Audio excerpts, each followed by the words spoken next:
My husband came back from the war and told me one thing about it, and it was not a story. It was a rule. The bottom drawer of the secretary in the front room was his. The key stayed on his watch chain, and I was never to open it.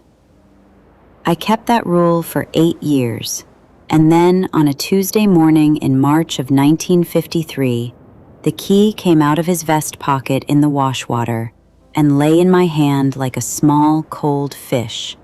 And I opened the drawer, and what was in it was not a woman's letters, and not a medal, and not any of the 100 things I had made up in my head on the nights he would not sleep.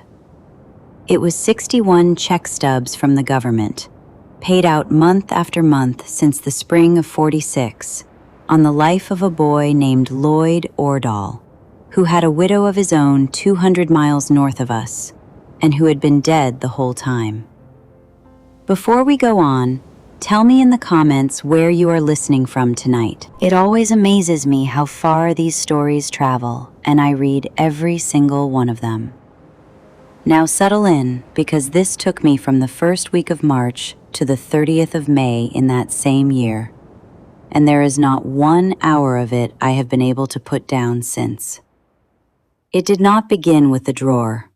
It began, if I am honest with you, with how proud I was of him.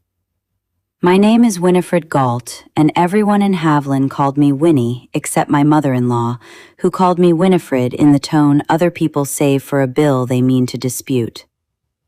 Haviland sits in Trask County, Wisconsin, on the west bank of a river that smelled like boiled wood all summer, because the paper mill sat at the bend of it, and the paper mill was the reason any of us were there. 4,000 people, one main street, and a bandstand in the park with the paint coming off it in sheets. If you have ever lived in a town where the whistle tells the whole street when to put supper on, you already know the place. I married Everett Galt in the August of 1944, in the side chapel because the sanctuary was being painted, wearing a dress my aunt cut down for me out of her own. He shipped out 14 days later. I was 24 years old, and I had known him since I was 9. And if you had asked me that August what I knew about him, I would have given you a list a mile long. That he could fix any motor in the county. That he took his coffee scalding.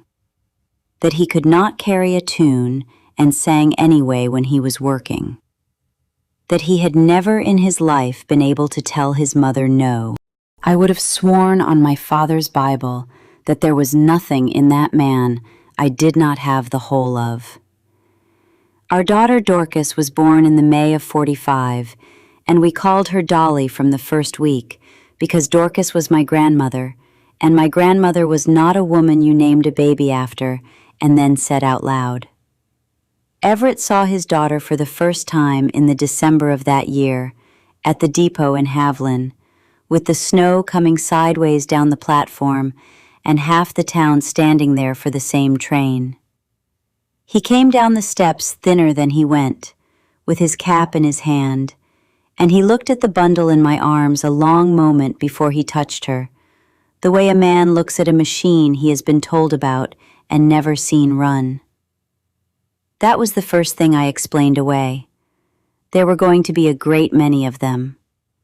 The Everett who came home was quiet, not sullen, not cold, but quiet the way a room is quiet after the clock has been stopped. The man who went away had talked from the minute he woke up, at the breakfast table, at the shop, walking down Front Street naming everybody's business back to them. The man who came back could go a whole evening and say 4 things, and 3 of them would be about the weather. He did not sleep. I would find him at 2 a.m. at the kitchen table with the light off, sitting with his hands flat on the oilcloth like a man waiting on a verdict, and when I put my hand on his shoulder, he would come up out of the chair the way you do when a door slams behind you. I never once asked him about the war. People asked me about that later, in the way people have when what they mean is that they would have done better. there was not a wife in Haviland who asked. The whole country had agreed on it without holding a meeting. You did not ask them, and they did not tell you. And if a man wanted to sit up at 2 in the morning with his hands on the table, you let him sit, and you got up at 6 and made the coffee. That was the arrangement. I kept my half of it for 8 years and never once suspected I was carrying anything but him. He went into the mill in the January of '46 on the finishing floor, and by that fall they put him over the cutters, which was a fine thing for a man not yet 31. He made $180 a month before overtime. We rented 4 rooms over the feed store that first winter, with the stovepipe running up through the baby's room, and I hung wet towels over the chair backs because the heat came up so dry it split her lips. Then, in the March of '47, he came home at noon on a workday, which he had never done in his life, and stood in the doorway with his hat still on. "Put your coat on," he said, "and the baby's." "Everett, what is it?" "Just put it on." Then he saw my face, and something crossed his own that I had not seen since before the war. He nearly smiled. "It isn't bad. I give you my word it isn't bad." He walked us 6 blocks up Maple Street, past the Nyquists, and past the empty lot where the ice house burned, and stopped in front of the white house on the corner, with the 2 front windows and the porch swing still hanging from the last people who lived in it. It had stood empty since the old man died, and I had gone by it 100 times with the pram and looked in the windows the way you do. "The bank agreed this morning," he said. He was not looking at the house. He was watching me look at it.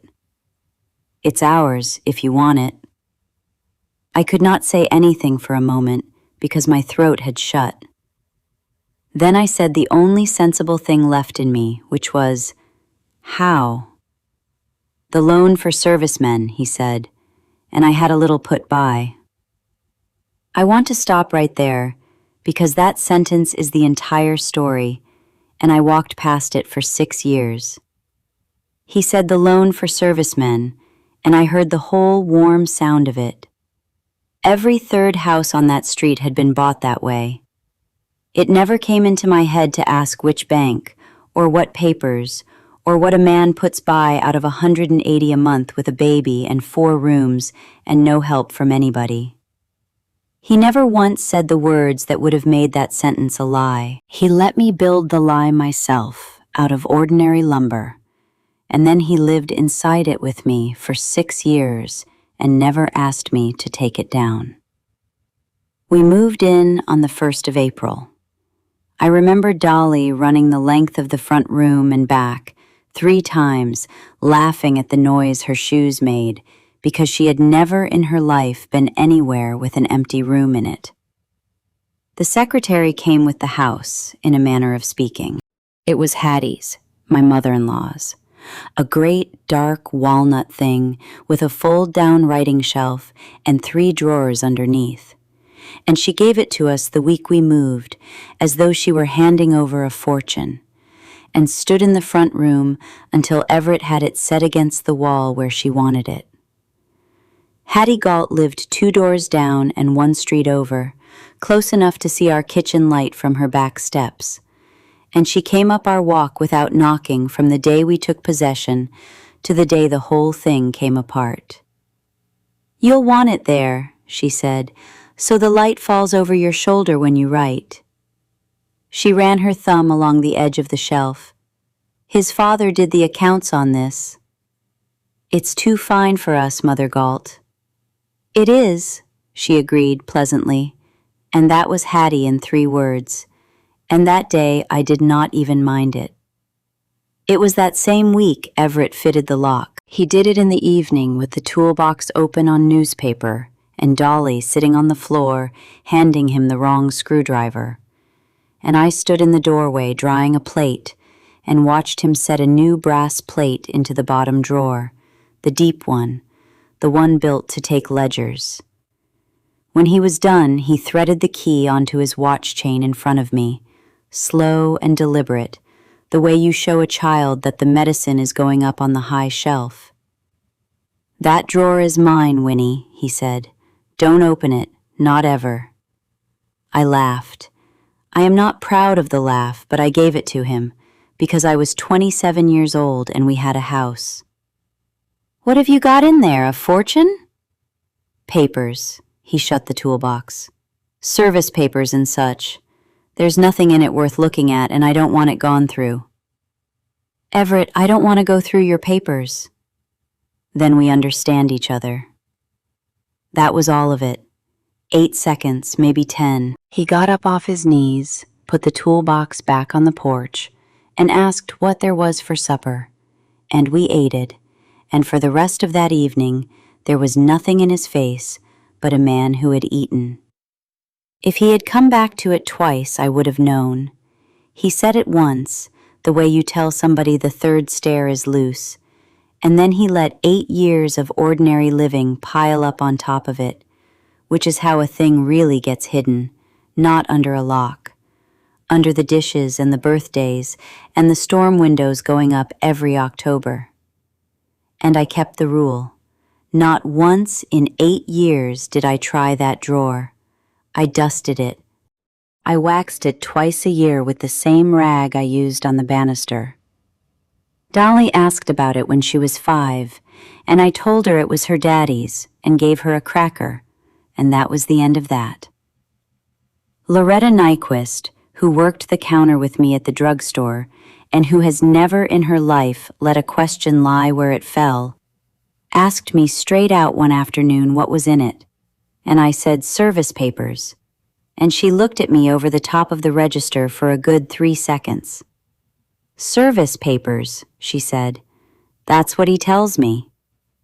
"Winnie, my brother's service papers are in a shoebox in my mother's pantry, under the peaches." "Everett's tidy." "Everett's got a lock on a drawer," she said, and then Mrs. Alsop came in for a prescription, and that was the end of that one too. So there it stands, in the March of 1953. A white house on Maple Street, with the porch swing painted twice since we came. A girl of 8 upstairs with her father's straight brown hair and a front tooth she would not stop working at with her tongue. The whistle at 7 and at noon and at 4.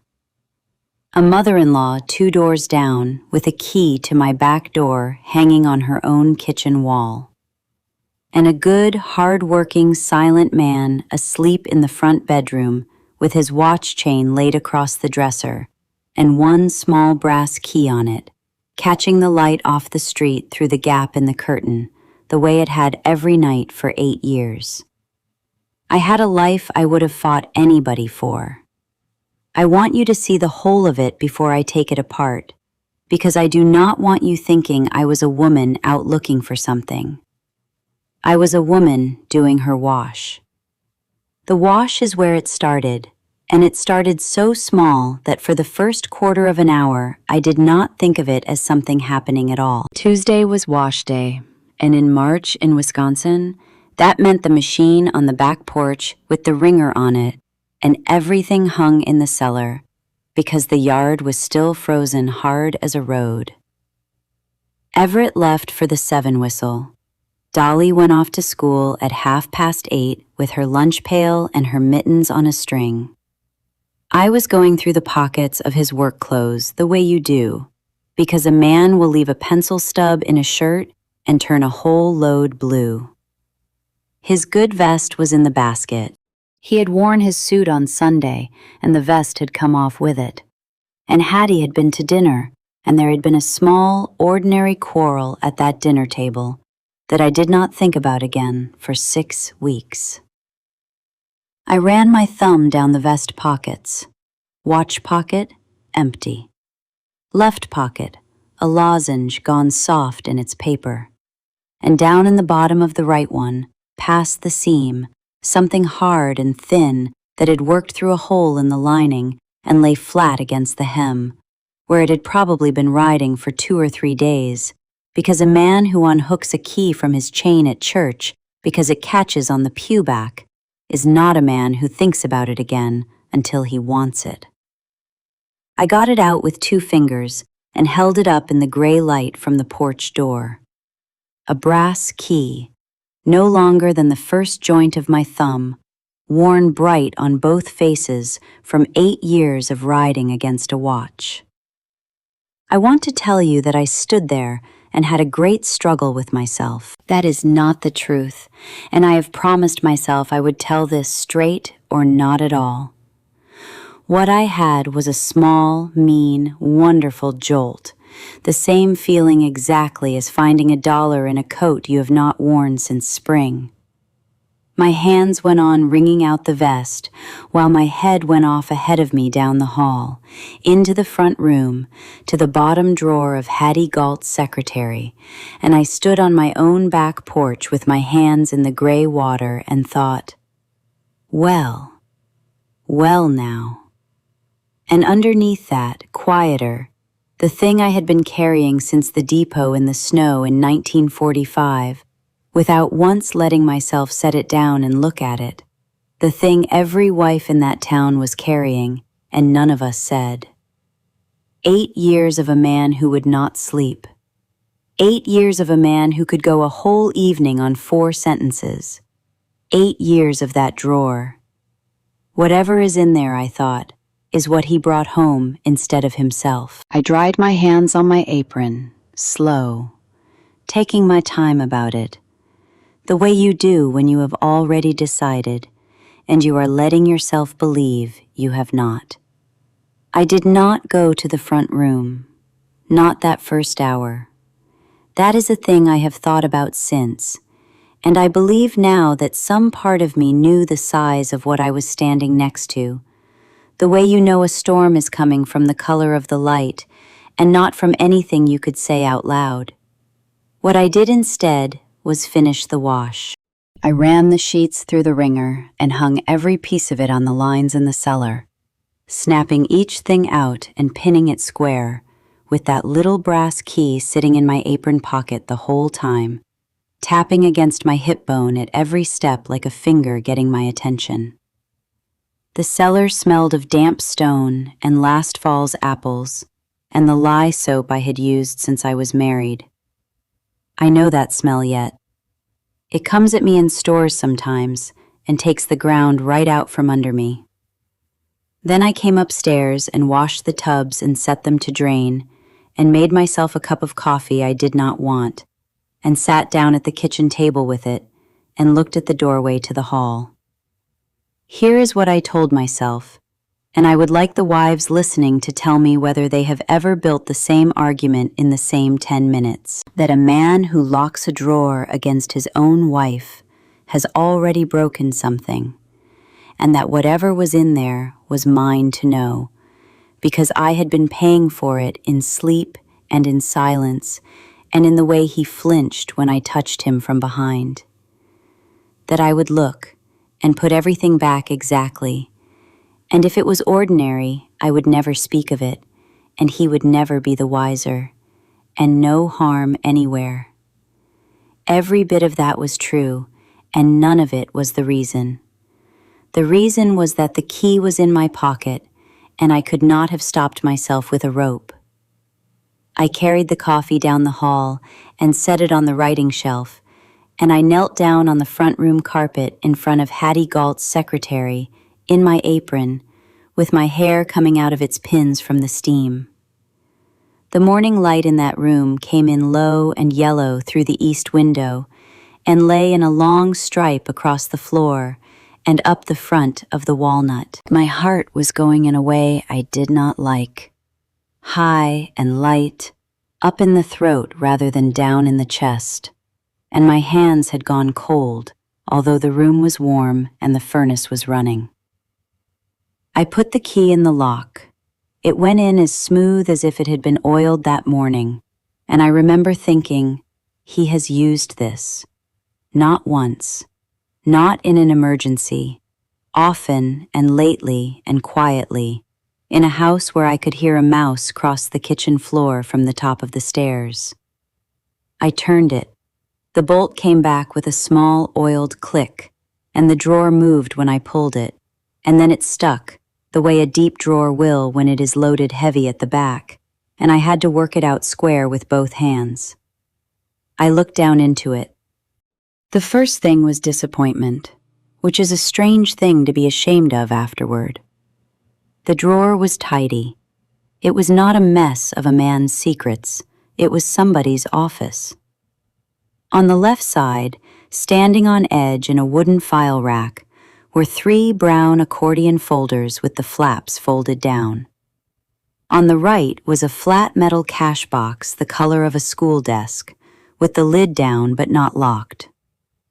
Laid across the top of the folders was a black rubber band around a bundle of small papers, and beside that, in the front right corner, an envelope so soft with handling that the fold of it had gone furry.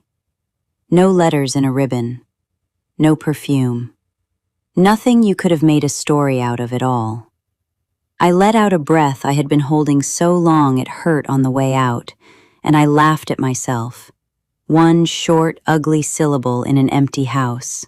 And I thought, Winifred Galt, you have made a fool of yourself for 8 years over a man's insurance papers. I picked up the bundle with the rubber band on it because it was on top. They were check stubs. Government check stubs, with the little printed lines and the dispersing office name across the top. And my husband had kept them the way his father kept every receipt he ever took from a feed store, banded in date order with the oldest at the back. I slipped the band off and fanned the top few the way you fan a hand of cards. $44.30. $44.30. $44.30 every month, straight down. I sat back on my heels. I want to be careful about what I understood and when, because it did not come all at once. What I understood first was arithmetic. $44.30 a month is $531.60 a year, and I did our household books in a composition tablet at that same kitchen table on the first Sunday of every month.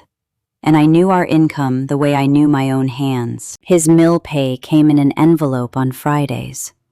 There had never been anything else. Not once in 8 years had $531 gone through my tablet. Money was coming into this house that I had never seen. That was the first thing, and it went through me like cold water, and I was still on the shallow end of it. Then I looked at the top stub properly, at the line where they print who the money is for. It did not say Everett Galt. It said, in the pale purple of a machine that needed its ribbon changed, Ordahl, Lloyd A., and under that a number with a letter in front of it, and under that a line that read, in smaller type, Payee, and after that it said, Galt, Everett J., and after that, in the little box they use for how the payee stands to the insured, it said, Cousin. I read it 4 times, and on the 4th, the word stopped being a word and turned into a thing in the room with me. Cousin. Everett Galt had no cousins, not one. His father was an only child who came down from 2 rivers with a trade and no people at all, and his mother Hattie was the last living out of 4, and the other 3 had gone in the influenza in 1918 before any of them married. Hattie had said it to me herself 100 times, in that voice, at that table. We are a small family, Winifred. There is no one behind us. There was no cousin named Ordahl. There was no cousin named anything. The cold came up my back then in a sheet, all at once, the way it does when you put your hand on a stove, and the hurt does not start for a full second. My ears filled with a high, thin sound. I heard the furnace come on downstairs, and it seemed to be happening in another house. I put the stubs down on the carpet, squared, because my hands wanted something to do properly, and I opened the metal box. Inside was a bank book, not our bank book. Ours was at the First State on Front Street, in both our names, and it lived in the pigeonhole above the writing shelf where anybody could take it out, and there was $211 in it that March. This one was from a bank in Kessel City, 60 miles south, a place I had been to twice in my life, and it was in his name alone, and I opened the cover and looked at the columns, and every deposit in it was $44.30, and the deposits ran back 7 pages. Under the bank book was a folded policy, and the name on it was Lloyd Ordahl, and it said $10,000. Under that was a photograph. It was a group of men, 12 or 14 of them, taken outdoors in strong light in front of a wall of sandbags, all of them squinting, most of them stripped to the waist, one of them holding a dog up by the front legs and grinning like a fool. My husband was in the second row on the left. He was 29 years old in that picture, and he was laughing, with his head thrown back and his mouth open, the way I had not seen him laugh since the summer of '44. It went into me worse than the check stubs did, and I do not entirely know why, except that a woman can stand a great deal, but she cannot stand proof that the man came home from somewhere he had been happy. On the back, in pencil, in a hand I did not know, it said Nadzab, and a date, and then a list of names in the order of the rows, and one of them was Ordahl. And under the photograph, at the bottom of the box, loose, with the chain broken and knotted back together, was a metal tag on a bead chain. I picked it up. It was stamped, and I ran my thumb over the stamping the way you read a name on a stone, and it said Ordahl, Lloyd A., and a number, and a letter, and under it a home address in a town called Sturgeon Point, Wisconsin, and a next of kin, and the next of kin was not a cousin and was not a mother. It said, Ordahl, Delphine, Mrs. I sat down on the floor, not gracefully, not by choice.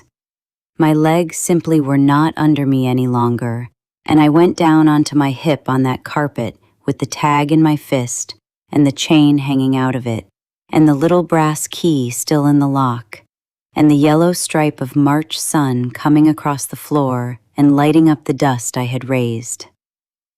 There was a wife. There was a boy dead in the Pacific, with a wife of his own, and my husband was drawing a dead man's insurance under a lie about being his cousin, and he had been doing it every month since the spring of '46, into a bank in a town where nobody knew our faces, and he had built the whole of that with a lock on a drawer and one sentence in 1947. Papers, he had said, service papers and such.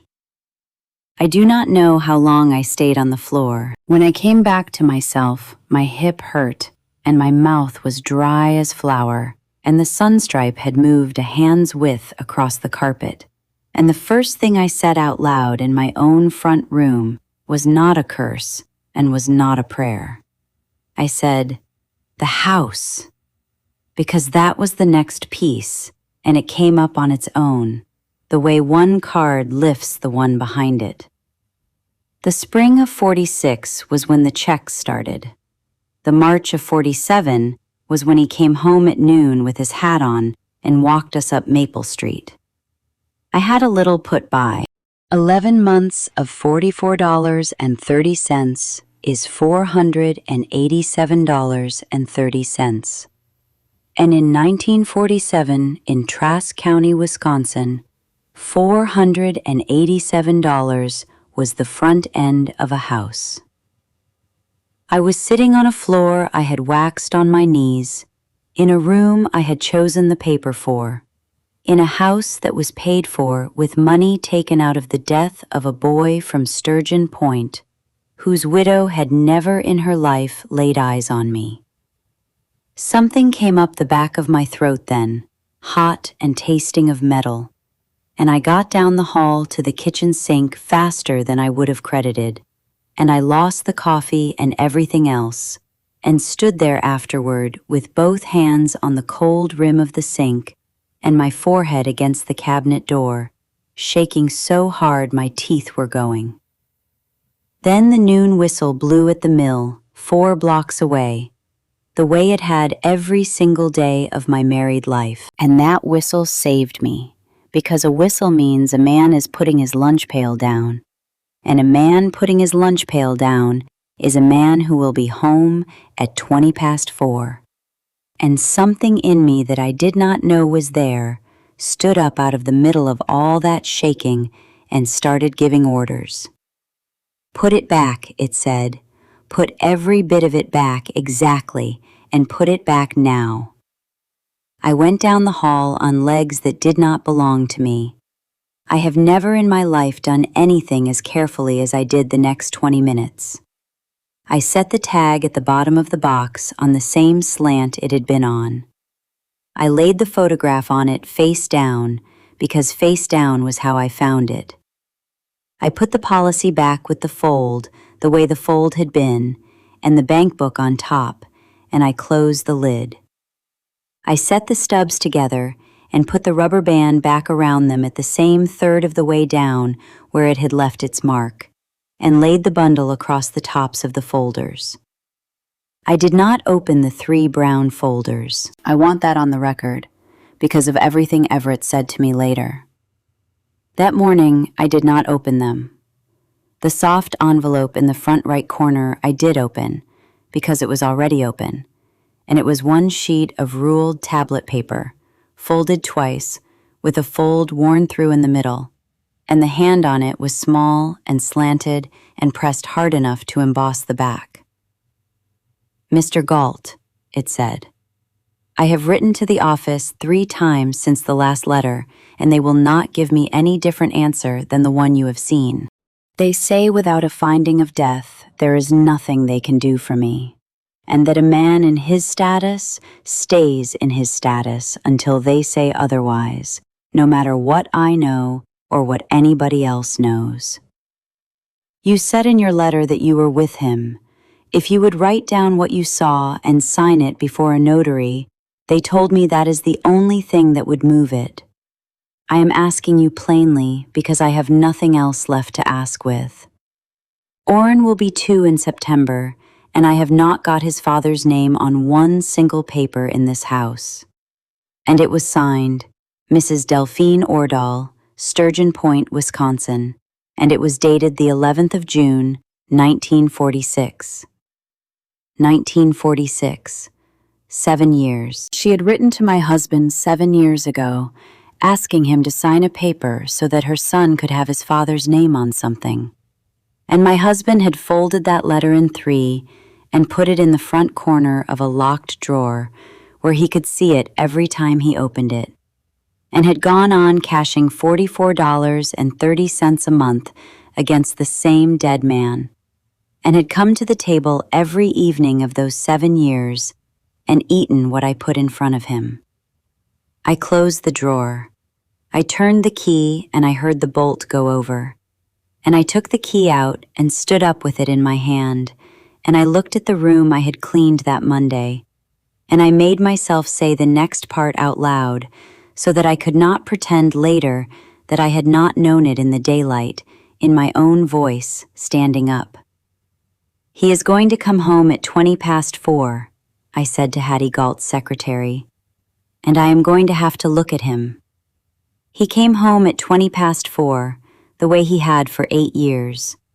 I heard the screen door and then his boots on the mat, twice, the way he always knocked the grit off them. And I stood at the stove with my back to the doorway and my hand on the handle of a pan of pork chops, and I could not turn around. The whole afternoon I had rehearsed being ordinary. I had put the key back in the vest, worked it down through the hole in the lining with a crochet hook until it lay flat in the hem exactly where I had found it, and hung the vest with his suit in the closet. And then he came through the door, and my body forgot the whole plan and stood there with a pan in its hand, like a woman in a photograph. "Cold out yet?" he said, which is how a Haviland man says he is home. "Wash up," I said. "It's near ready." And that was all it took.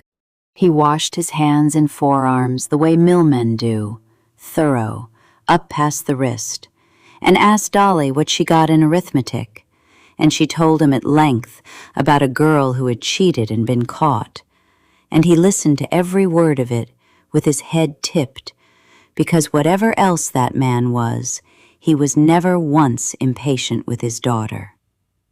He said the same grace his father said. He ate 2 chops and asked for the applesauce. I watched him the whole meal, and it has taken me a long time to be able to say what I saw without my voice doing something. I saw nothing, not a flicker, not a shadow. He was tired the amount a man is tired at the end of a shift. He had a burn blister on the back of one thumb. He said the sauce needed more cinnamon, and I said I would tell the tree, which was a joke of ours from before the war, and he gave me the small huff of breath that stood in for a laugh.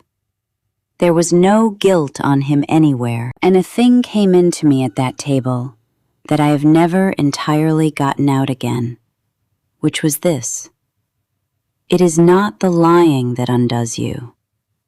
It is finding out how comfortable they are inside it. He had made a home in there. It had windows. After supper, he took the storm door off its hinges to fix the sag in it, and Dolly held the screwdrivers, and I did the dishes and looked out the window over the sink at the 2 of them on the back steps in the last of the light.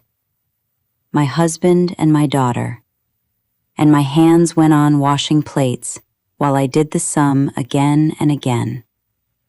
1946, 1947, the house, the $44.30, and a boy in the Pacific with a wife in Sturgeon Point.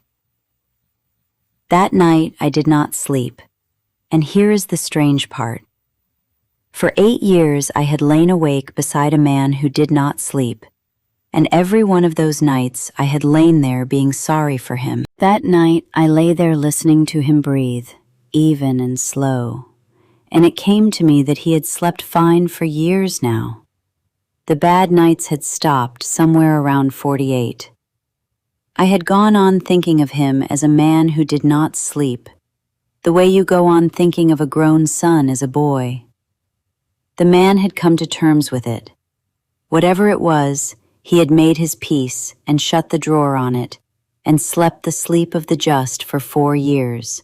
And the only person still lying awake in that house at 2 in the morning was me. I got up at 3:30 and went down to the kitchen and did not turn on the light, and I sat at the table with my hands flat on the oilcloth. I sat in his chair. I did not do it on purpose.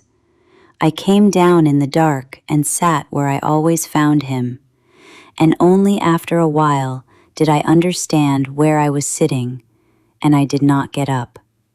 Now I am going to tell you the 2 arguments I built between 3:30 and 6 that morning, because a woman alone in the dark will build a courthouse if you give her 4 hours. I did not want a war. I wanted an explanation, and I wanted it so badly that I made 2 of them myself. The first one was mercy. Suppose, I said to the dark, that Everett had promised that boy something. Men do, out there.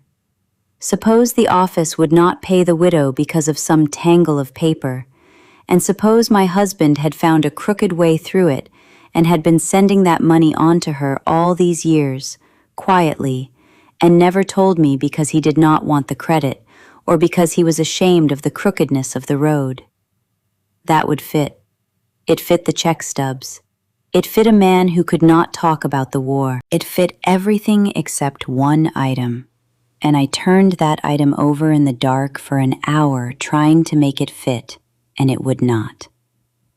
The letter. Mr. Galt, I have written to the office 3 times. I am asking you plainly because I have nothing else left to ask with.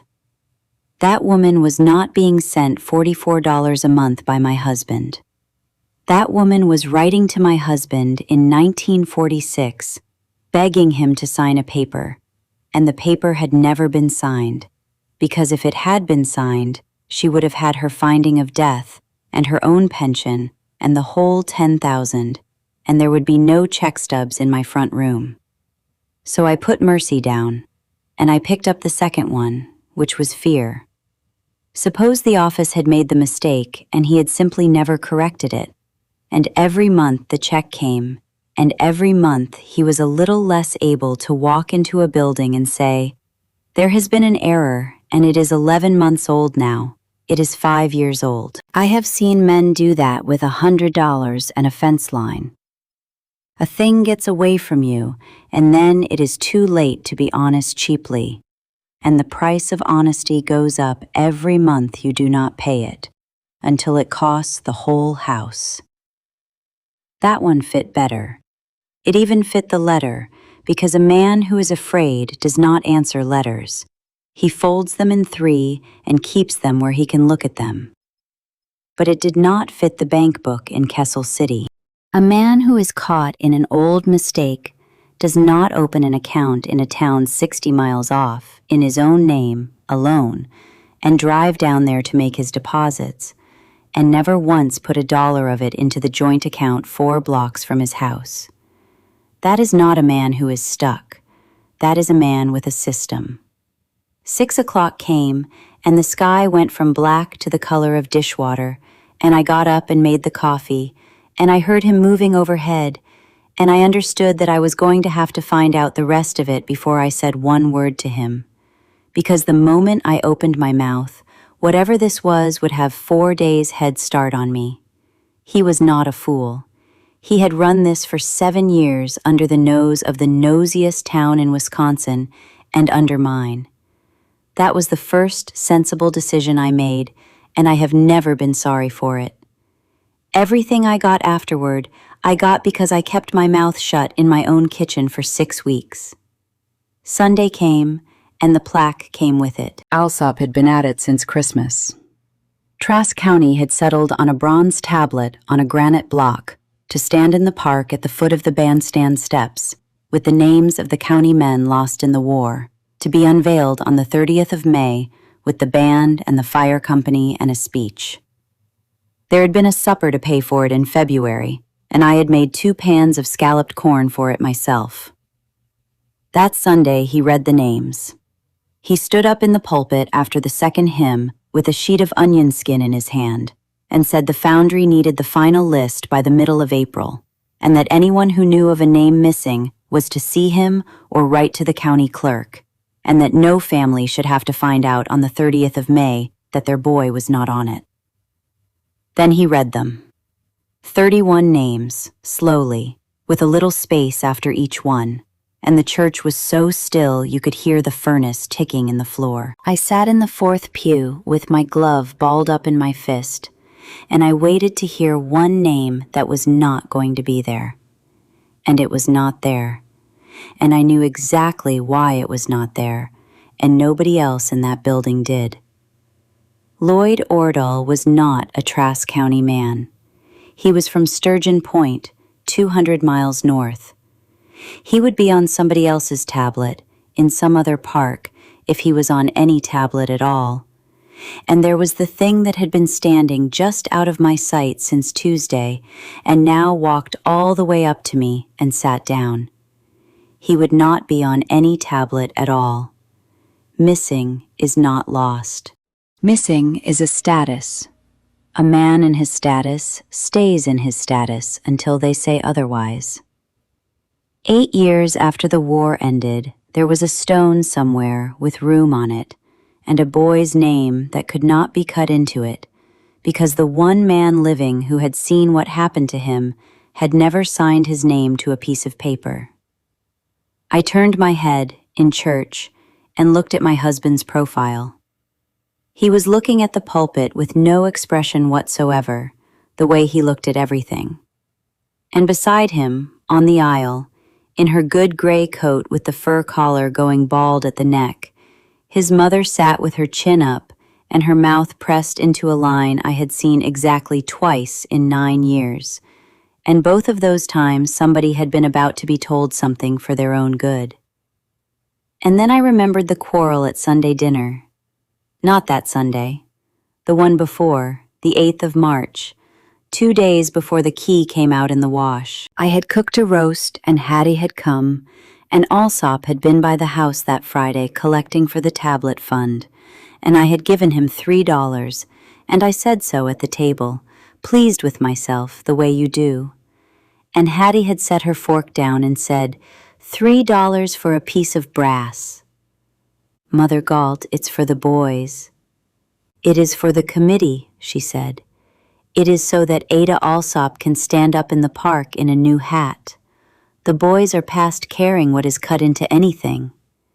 She picked her fork back up. Everett, tell your wife what those lists are worth. And Everett, at the head of his own table, with his water glass halfway to his mouth, had said nothing at all, not one word. He set the glass down without drinking out of it, and he asked me to pass the beets. And I remember thinking he was tired, and I remember being cross with Hattie for spoiling a good roast. And I remember that Dolly asked what a tablet was, and I told her. And the whole thing went by in 90 seconds and disappeared under the dishes. Sitting in that pew, I took it back out and turned it over in the light, and it had changed the way everything in that house was changing that spring. There is no good word for that. It is standing in your own life and watching kind things turn. She had not been contrary about the tablet. She had been steering. And the reason she had been steering was that a list of the war dead, printed in the paper, read out from a pulpit, sent to a foundry, checked against the office records in Milwaukee, is a dangerous object to a family with a dead man in a drawer. Everett drove us home from church. He said something about the road wanting gravel. Hattie waved from her porch as we went by, and I raised my hand and waved back, and my arm did it all by itself, the way it had 1,000 times, and I looked at my own hand going up and down in the window and thought, you have known this woman for 9 years, and you do not know one true thing about her. That afternoon, Everett took Dolly to see about a bicycle that Clay Vogel's boy had outgrown, and the house was empty at 2 in the afternoon for the first time since Tuesday, and I went down the hall and got the key out of the vest and opened that drawer again, and this time I did not touch the box. This time I took out the folders. There were 3 folders, and they were in order, and the order of them told me more about my husband than 8 years of suppers had. The first one was the office. Every letter that had ever come to him from the government about Lloyd Ordahl, in date order, with his own carbon copies where he had answered, because a man who works over cutting machines keeps carbons. There was the first one, from the March of 46, acknowledging his claim as beneficiary. There was the certificate. There was a notice about a change in the dispersing office in 49. It was the dullest reading in the world, and it made my hands cold, because there is nothing on this earth as convincing as a man's filing. Behind the acknowledgement was a carbon of the claim itself, and clipped to the carbon was a second sheet, and the second sheet was a sworn statement about family, made in the county of Trask in the spring of 1946, setting out that the deceased, Lloyd Aldous Ordahl, was the son of a first cousin of the mother of Everett J. Galt, and that the families had been out of touch since the influenza year, and that the deponent knew of no surviving wife or child of the deceased. No surviving wife or child. Her boy was born in the September of 44.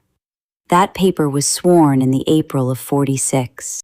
Somewhere in the 20 months between those 2 dates, a woman in Sturgeon Point had been having a baby and burying a husband she could not prove was dead.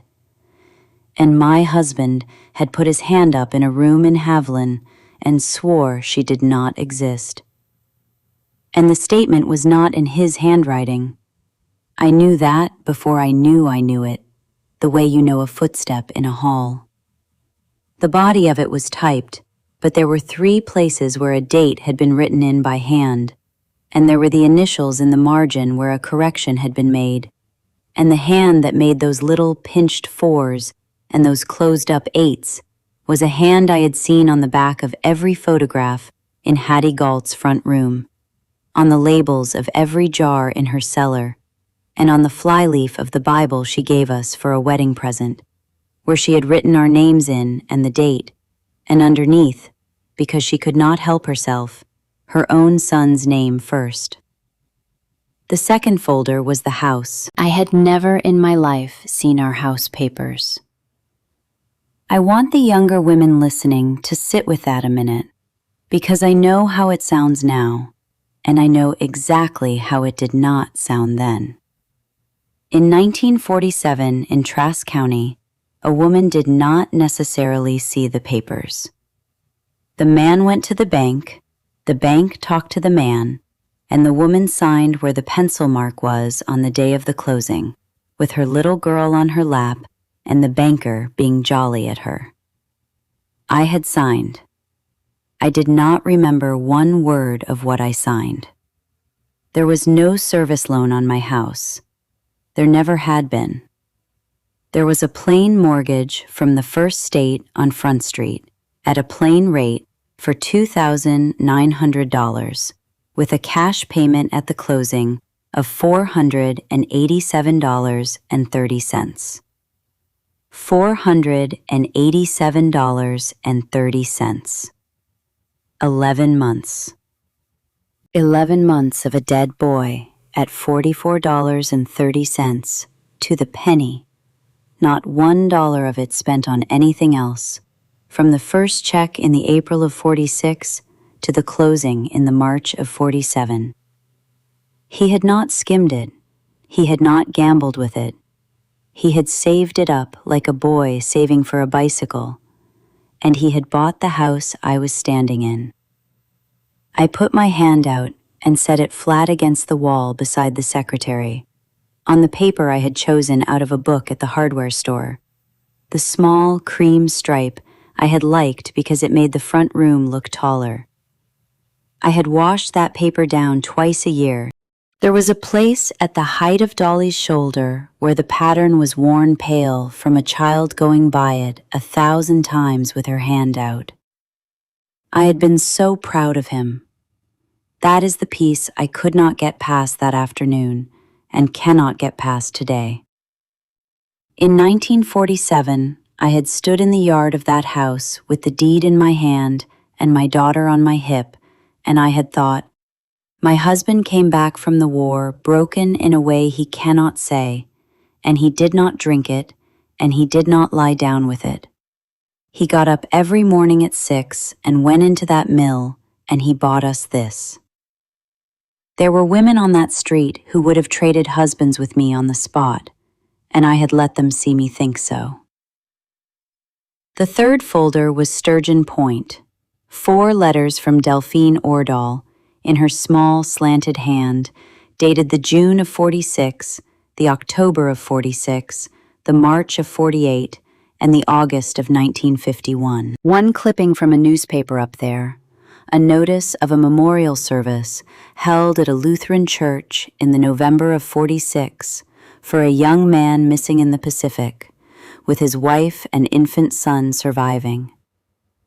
And one sheet of tablet paper in my husband's own hand, unfinished, with 3 lines on it, and everything after the 3rd line crossed out so hard the pencil had gone through the paper in 2 places. It said, Mrs. Ordahl, I have your letter. There is no way for me to write down what I saw that day that would be, and then the crossing out, and nothing more, and the paper folded and put away for 7 years with the letters it never answered. The one from the August of 1951 was the shortest. Mr. Galt, this is the last time I will write to you. My boy asked me at the supper table where his father is buried, and I told him the truth, which is that I do not know, and that no one will tell me, and that as far as the government of this country is concerned, his father is a man who has not come back from somewhere yet. He is 6 years old. He wanted to know if his father might come back this year. I am not asking you for money, and I never was. I am asking you for 1 page with your name at the bottom of it. If you cannot do that, then I would take it as a kindness if you would write and tell me why, so that I can stop watching the road for the mail. She never got either one. Not the page and not the why. I sat on the floor of my front room with those 4 letters spread out in date order, the way he kept everything, and I found that I was crying without any sound at all, which I did not know a person could do until that day. It was not for me. That came later, and it came plenty. That afternoon it was for a woman I had never met, watching the road for the mail in a town I could not have found on a map, while I carried scalloped corn to a supper to pay for a piece of bronze. I took my composition tablet out of the kitchen drawer and I copied. Every date, every number, the dispersing office, the number of the policy, the bank in Kessel City and the number of the account, the date of the sworn statement, the 4 dates on her letters, and her address in Sturgeon Point, in pencil, on the back pages of the book where I kept the grocery money. Then I put the folders back in the file rack in their order with the flaps down, and locked the drawer, and put the key back in the hem of the vest with the crochet hook, and got the roast in by 4 so the house would smell right when they came home with the bicycle. That evening, my daughter rode a red bicycle up and down Maple Street in the dark until she could not see, and her father walked along beside her with his hand under the saddle, and I stood on the porch in my cardigan with my arms crossed and watched them, and waved when she went by, and called out that supper was on the table, and every time I could hear that man's boots on the pavement going away from me under the streetlight, I thought about $487.30. The next 6 weeks, I did 2 things, and I am still a little proud of how, in the way you are proud of something you did in a fire. The first was that I lived. I made 3 meals a day. I worked my 3 shifts at the drugstore. I let my husband put his hand on my hip in the kitchen when he went by, and did not go stiff, or not so much that he noticed. And if you want to know what that cost, it is the only part of this I have never been able to describe to anybody, so we will leave it where it lies. The second was that I found things out, slowly, the way a woman can in a town where she has lived her whole life and where nobody thinks twice about her asking anything, because she has nobody's idea of a danger. I started with the mail. My brother Wendell Prosser had worked at the post office since the spring of 1946, and he had gotten the place through Clay Vogel, who ran the office and who had known our father. Wendell was 2 years younger than me, and I had walked him to school and cut his hair and gone up to the depot to meet his train in 45, just the same as I had gone for Everett's, and he had stood up at my wedding in the side chapel with a borrowed necktie. There was not a soul on this earth I trusted more than my brother, and that sentence has a stone tied to it now. I went in on a Thursday to buy stamps. When? Do you remember about how long it takes for something to get up to the north end of the state? If a person mailed it here on a Monday? 2 days if it's on the line, 3 if it's off it. He was counting out stamps and did not look up. "Where's it going?" And I said, because I had thought about this for 2 days and had decided that one true thing dropped in the right place is worth an hour of lying. Sturgeon Point. My brother's hands stopped. It was not a long stop. It was the length of time it takes a person to decide to go on doing something ordinary. Then the stamps went on coming off the sheet, and he tore them along the perforation and pushed them across the counter to me, and said, in a voice that was very slightly too even, "Who do we know in Sturgeon Point?" "We, not you, we." "Nobody," I said. "It's for the Ladies' Aid. A woman up there does the cut work for the fair." "Huh," said Wendell. I paid him. I put the stamps in my purse, and behind him, at the sorting table with his back to us, Clay Vogel, who was 50-some years old and had a bad hip and a memory like a ledger, went on sorting the second class and did not turn around. And I have thought since that a man's back can be an extremely loud thing. 2 days later, Hattie came up the walk without knocking and found me polishing the secretary. "You want to keep the wax off the brass," she said from the doorway, with her coat still buttoned. "It goes green." "I always have." She came and stood over me while I did it.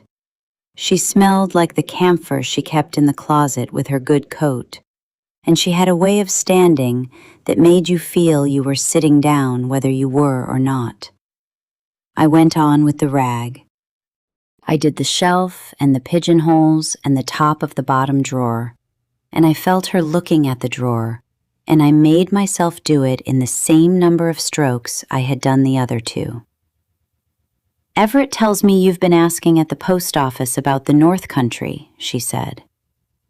I want you to hear what that meant. It meant my brother had gone to my husband, and my husband had gone to his mother, and the three of them had a route between them worn as smooth as the path across the corner of the Nyquist's lawn. And it had taken 48 hours for a 5-word question about postage to travel it.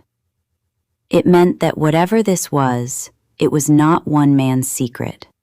It had staff. I put the rag down and I looked up at her from the floor with the most stupid, pleasant face I have ever worn in my life. "For the fair," I said. "There's a woman up there does beautiful cut work."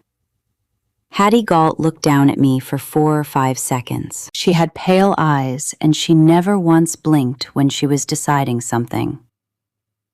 "Well," she said at last, "mind the brass." She went home. I sat down on the floor with the rag in my hand and my heart going like a bird in a bag, and I understood 2 things at once. The first was that I had until they decided I was a problem, and no longer. The second was that I was going to Sturgeon Point.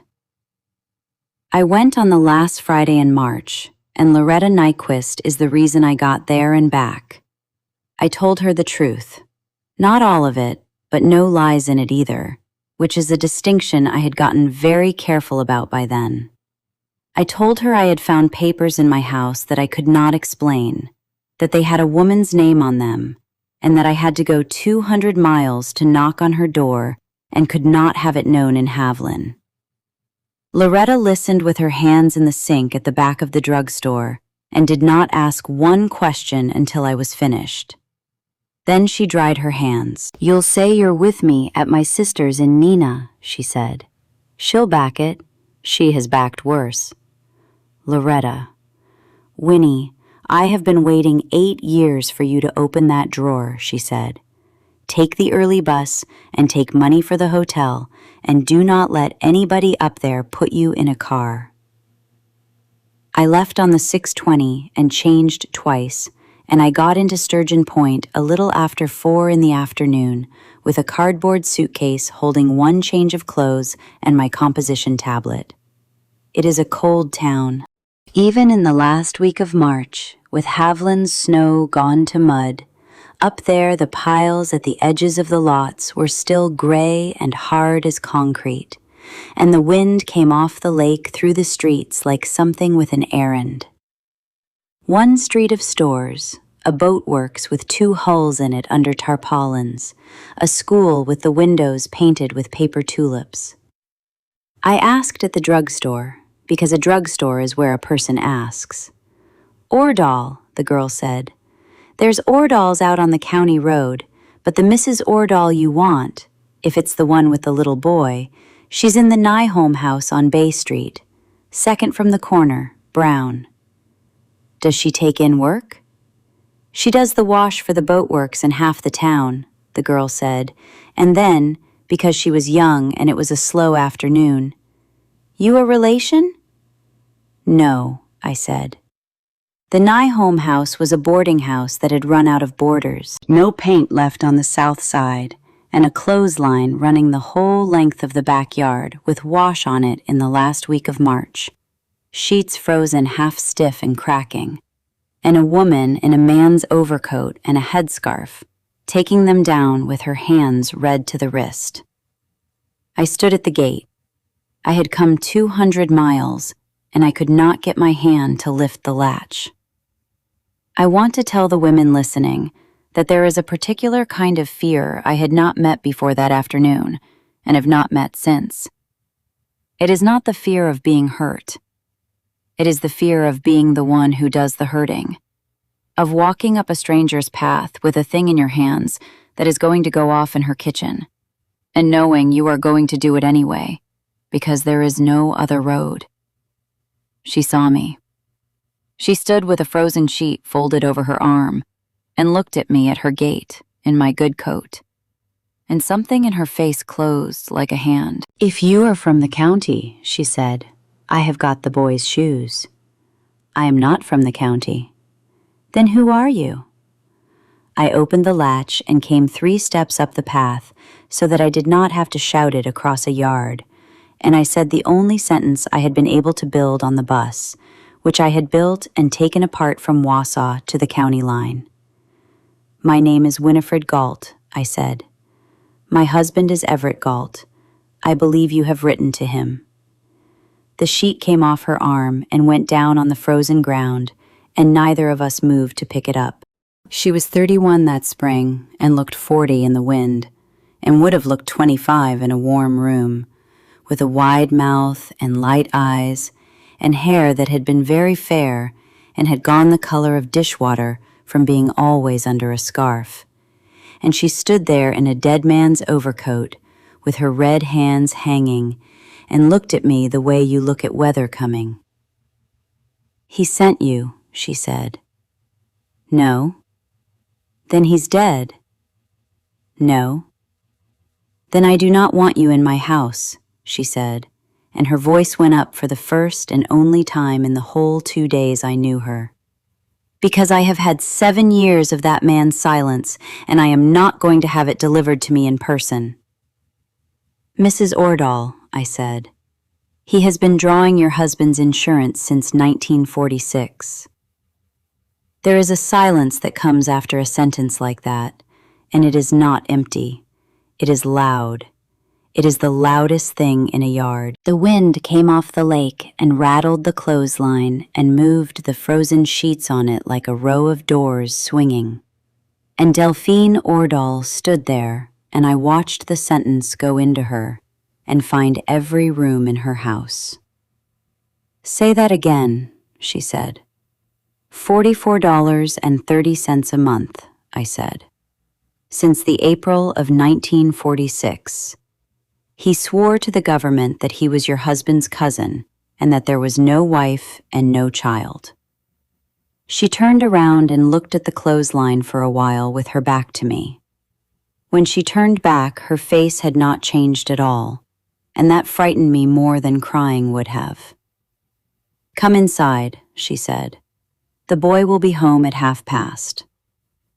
Her kitchen was clean and cold, and there was a stove going in it that was doing what it could. She made coffee without asking whether I wanted it, and she got out a jar of jam and 2 slices of bread and put them in front of me because I was a guest in her house. And I have thought about that jam a great many times since. Then she sat down across from me with her hands around the cup and said, "Show me." I took out the composition tablet and I turned it around on the oilcloth and pushed it across. She read every page of it twice. She read the way a person reads who has taught herself to be careful with paper, because paper is what has been used against her. When she came to the dates of her own letters written in my hand, she put one finger on the page and held it there. "That one," she said. "The August of 51. I wrote that one in this chair." "I know, I have read it." "He kept it." "He kept all of them," I said, "in order." Delphine Ordahl put both hands over her face then, just for a moment, and she made no sound at all, and when she took them away, she was dry-eyed, and her voice was flat and even. "All right," she said, "then I will tell you my part, and you tell me yours, and then we will see what there is." Her part took an hour and a half, and it is not mine to tell in full, so I will tell you the shape of it. She married Lloyd Ordahl in the January of 44, and he went out in the June, and the boy came in the September, and Lloyd knew about him from a letter, and had a photograph of him that he wrote about in every letter after. In the April of 1945, a telegram came saying, "Missing in action," and in the November, the church held a service because you have to do something, and after that came the years. Missing is a word people think they understand. Here is what it meant in that house.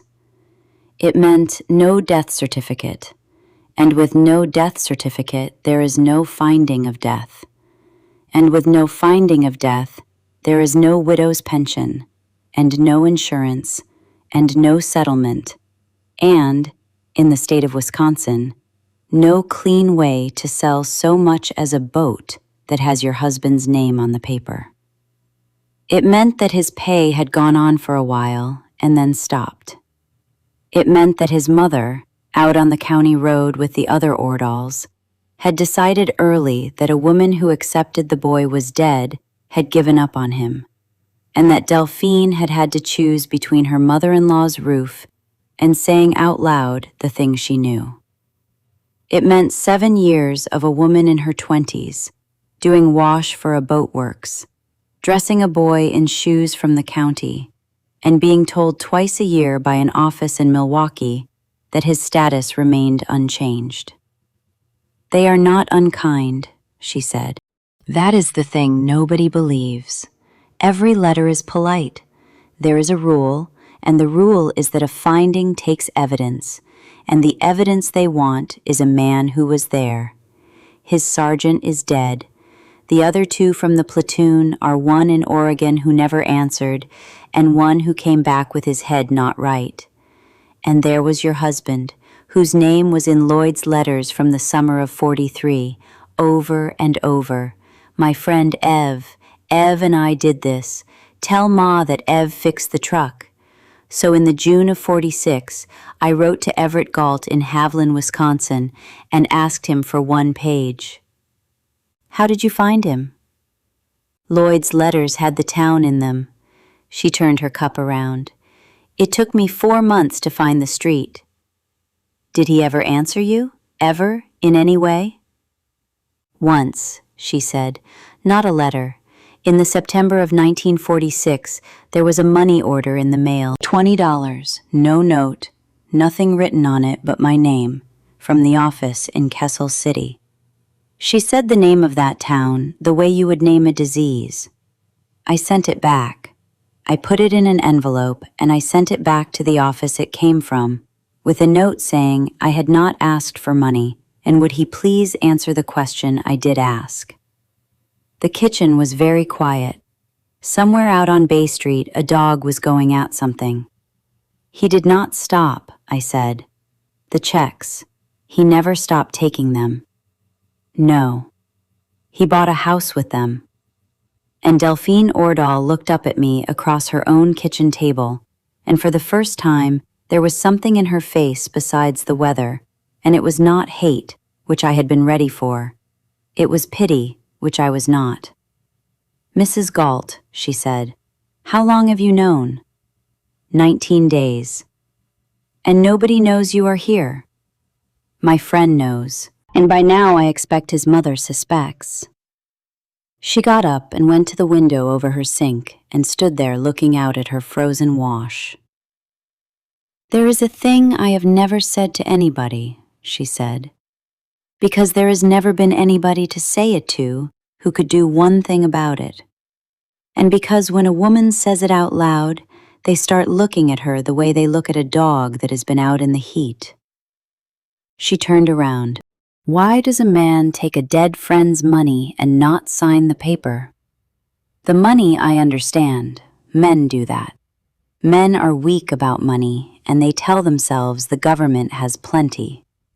But the paper costs him nothing. It is 1 page and a notary and $2. If he signs it, I get my finding, and my boy gets his father's name on something, and it does not take $1 out of Everett Galt's pocket, because the insurance is already his by then, and a widow's pension comes out of a different door entirely." I had turned that over for 19 days on my kitchen floor and had never once put it that cleanly. "So he is not keeping quiet to keep the money," she said. "He kept the money because he was already keeping quiet. The quiet came first." The back door banged and a boy came in with a canvas bag of kindling, 8.5 years old and long in the leg, with wet knees and his mother's light eyes, and he stopped dead when he saw a stranger at the table. "Orrin," she said, "this is Mrs. Galt from down south. Put the wood by the stove and wash." He put the wood by the stove and washed. He looked at me the whole time in the sideways way children look at anything that might be about them. And he had a scabbed knuckle and a haircut somebody had done at home with a bowl. And when he sat down at the table, his mother put her hand flat on the top of his head for a second, once, and took it away. I had a daughter at home 2 months older than that boy, riding a red bicycle up and down a street in a house that was bought with his father's death. I got up and asked where the hotel was, because if I had sat in that kitchen 5 more minutes, I would have said something to that child, and it was not my place, and it was not the hour. Delphine walked me to the gate. The light was going, and the lake wind had gotten under everything. "You will go home," she said, "and you will not be able to look at him, and he will see it in a day, and then you will have said it before you meant to. That is how it will go. I have watched people carry things. I know. When you say it, do not say it in front of the child. I know that too." She held the gate. "Mrs. Galt, why did you come here?" I have been asked that question by 4 different people since, and one of them was a man from the government with a folder, and I gave them all the same answer because it was the only one I had. "Because you wrote to my house," I said, and my house did not answer. She was right about how it would go, and she was right about how long it would take. It took a little over 2 weeks. I came back on the Saturday evening, and I was ordinary for 16 days. I put the tablet in the bottom of my sewing basket under the darning egg. I let Hattie tell me about a woman in her circle whose daughter-in-law had gotten above herself.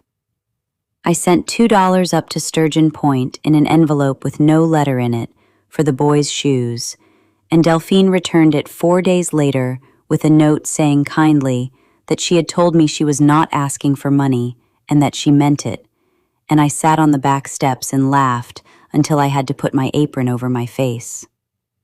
And on the second Monday in April, Everett came home at 4:20 and hung up his coat and said, without any preliminaries at all, "You went to Sturgeon Point." I was at the sink. Dolly was at the table with her spelling. "Dolly," I said, "take that upstairs and do it on your bed.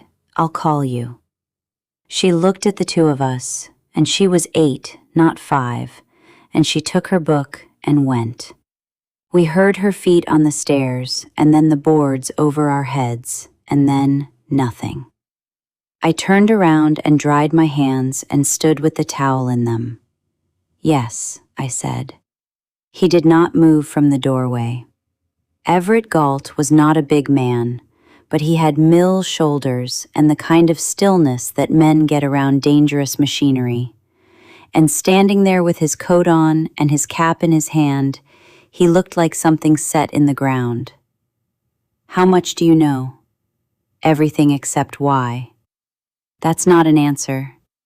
"It is the only kind you have ever given me," I said, so I thought I would try it out. Something went across his face then, and it was the first crack I had seen in him since the war, and I would like to tell you it gave me satisfaction. It did not. It was like watching a wall in your own house move. "Say it then," he said. "Say what you think you know, out loud, so I can hear how it sounds in this kitchen." So I said it. I stood in my kitchen with a dish towel in my hands, and I said that I had opened the drawer and that I had found 61 check stubs on the life of Lloyd Ordahl, and a bank book in Kessel City with every one of those checks in it, and a sworn statement in his mother's handwriting saying he was the boy's cousin, and there was no wife and no child, and the closing paper on the house with $487.30 in cash on it, and 4 letters from a woman in Sturgeon Point begging him for 1 page, and 1 page of his own with 3 lines on it that he never finished. I said it evenly, in order, without raising my voice once, because I had been practicing it on a bus.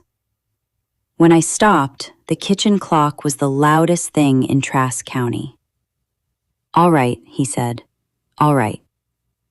I said, "All right, Winnie. You have got it about right." He put his cap on the table. "Now sit down, because there is a part you have not got, and you are going to want to be sitting for it."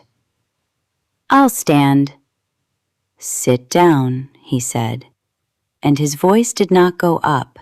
It went flat, and I heard in it a thing I had never heard in 9 years, which was the man he had been over there. I sat down. He took the chair across from me. He put his hands on the oilcloth, flat, the way he had put them at 2 in the morning for 400 nights, while I stood in the doorway being sorry for him. "The money is not what you think it is," he said.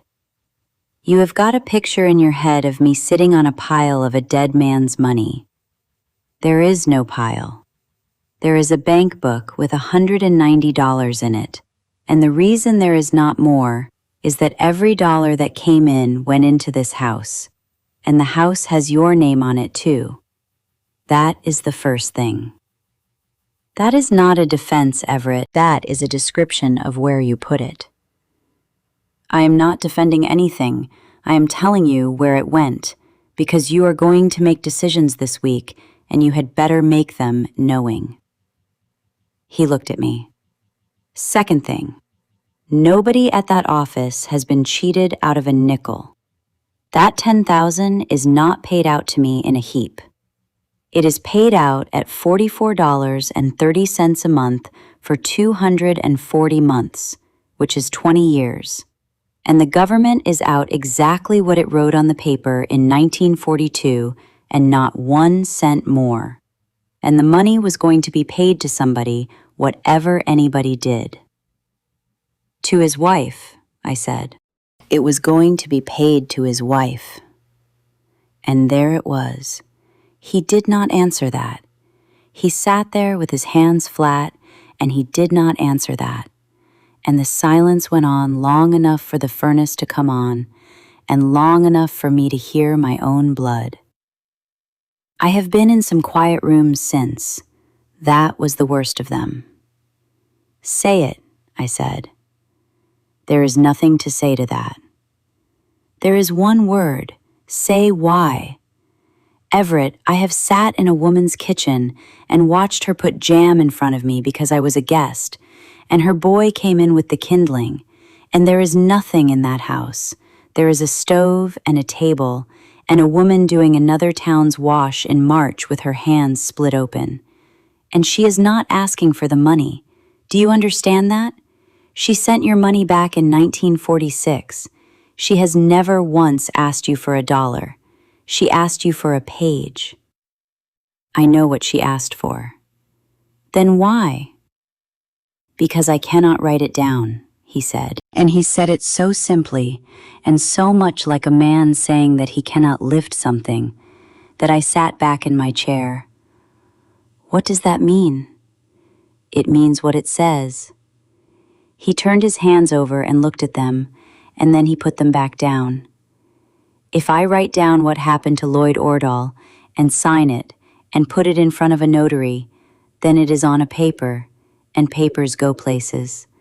And once it is on a paper, it is not mine anymore, and there are men still living who would read it, and there is an office that keeps every report that was written that month, and mine will not sit next to those the way they would want it to. Because you did something. Because I did not do something, he said. That is the sentence.